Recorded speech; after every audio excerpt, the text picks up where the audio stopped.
बिस्मिल्लाहिर्रहमानिर्रहीम। अस्सलाम वालेकुम नाज़रीन, उम्मीद है कि आप सब खैरियत से होंगे। आज मैं आपके साथ एक घरेलू टोटका शेयर करता हूँ। जिन अफराद को सख्त खांसी है, खांसते खांसते सांस रुक जाती है, बहुत सी अद्वियात भी इस्तेमाल कर चुके हैं लेकिन खांसी का आराम नहीं आ रहा, तो इसके लिए एक घरेलू टोटका मैं आपके साथ शेयर करता हूँ। इस पर इंशाल्लाह 2 बार आप अमल करेंगे तो बफज़ल खुदा सख्त से सख्त खांसी आपकी ख़त्म हो जाएगी। आप 2 अदद अखरोट लें, उनकी गिरियाँ निकाल लें और 2 अदद आप छुहारे ले लें।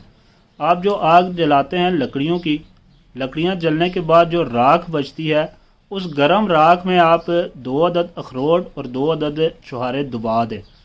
10 मिनट तक पड़ा रहने दें। 10 मिनट के बाद आप उन्हें निकाल कर अच्छी तरह साफ़ करके खा लें। इंशाल्लाह बफज़ल खुदा 2 बार ये अमल आप करेंगे तो इससे आपके सख्त से सख्त खांसी ख़त्म हो जाएगी। इस्तेमाल करें और दुआओं में भी ज़रूर याद